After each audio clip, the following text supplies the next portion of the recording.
Ladies and gentlemen of the Action Army, what is going on? And welcome to another episode of Answers for Athletes. In today's video, we have a question from Torsak Dev, who says, "Thanks, coach. That was a great video. I have a single jump session per week. How do I find the optimal number of jumps to do in a single jump session to be safe from injury? Do we also count the warm-up jumps that are below 100% max effort? What is an average number of jumps in general for your trainees?" So I have a great answer for you. Before I give you that answer, make sure that you comment JUMP, J-U-M-P, down below in the comment section for a free bodyweight vertical jump training program, and subscribe to the channel. Y'all are stealing my knowledge for free, bro. At least give me a subscribe. But all right, let's get into it. So I'll answer this first. Do you count the warm-up jumps that are below 100% max effort? No. Do not count anything that is below max effort jumps. So here, man, this is going to be such a good video. Get your popcorn and your protein shake because this is going to be very good. I'm excited for this one. Thank you for this question. I normally start off with after all of my warm-up jumps. So I guess I'll tell you that first, how I warm up. So me specifically, when I do my jump sessions, nowadays, when I have an adjustable hoop, I start at 8 foot on my adjustable hoop, and then I go 2 inches at a time off of each approach. So I'll do 8 foot off of my left foot, my right left 2 foot approach, and my left right 2 foot approach. Then I'll go to 8-2, and then 8-4, and then 8-6, and then 8-8, and then 8-10, and then 9 foot. And then I'll go 9-1, 9-2, 9-3, 9-4, 9-5, 9-6, 9-7, 9-8, 9-9, 9-10, and then 10 feet. And I'll do my dunk sessions there like that.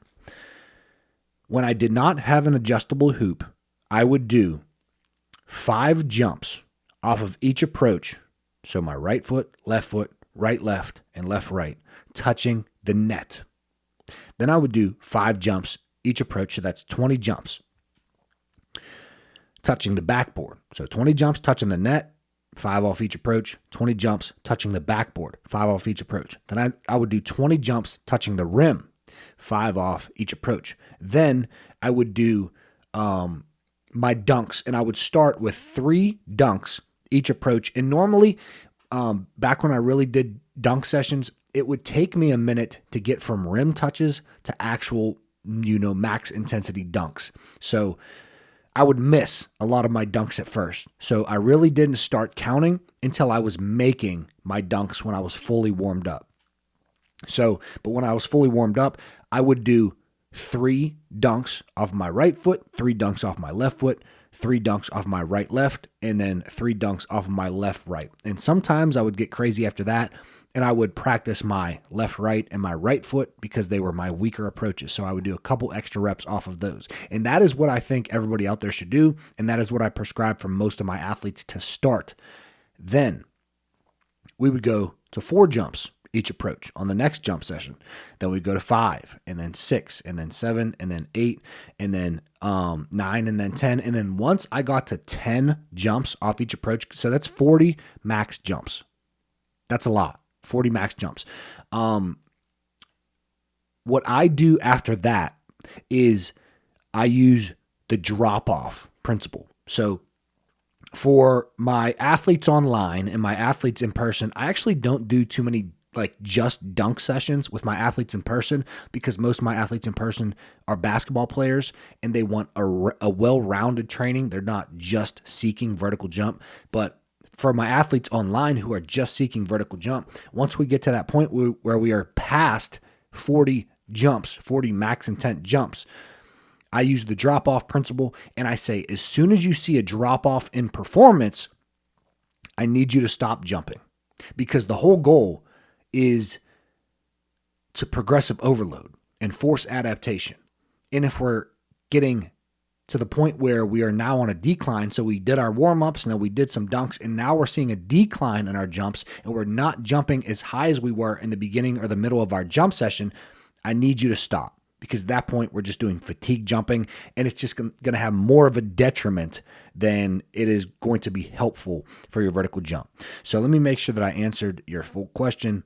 A single leg jump session per week, that's fine. 1 jump session per week is great. How to find an optimal number of jumps in a single jump session to be safe from injury. So that is simple. you really need to just track your pain scores and the way that you feel the next day or the next 2 days. So if you do a jump session and you feel pain and you feel like you might be pushing towards injury, let's say knee pain, because that's the easiest example, then you did too much.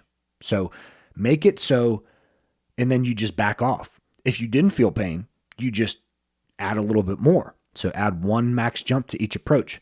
This is a very good way to do your max jump sessions. And then one other thing that I will say is that if I program, let's say we're increasing jumps, let's say for any one of my athletes online, and I say, hey, today we're doing 20 max jumps. We're at the point where we're doing 5 max jumps off of each approach. But let's say that they had a basketball game or they had something else that week that when they go to their jumps, they see a drop off or they feel like they're fatigued and they can't do their max jumps, then I still use the drop off principle and we still stop the session whenever they feel like they hit a drop off. So even if I program 40 max jumps and it's 10 max jumps off of each approach, if you get to 6 max jumps off each approach and you feel a drop off in your performance, stop jumping, because we don't want fatigue jumps. We don't just want to continue to fatigue the central nervous system when these aren't fully max jumps that are going to actually progressive overload and force adaptation in our body and in our vertical jump. So thank you very much for the question. There's your answer, and that is what I do with myself and my athletes. Leave your question down below if you want me to answer your question in a video just like this. Check out all of our programs. We got Beyond the Rim 2, Beyond the Rim 3, Beyond the Rim Strong and Bouncy, Beyond the Rim Project Plyo.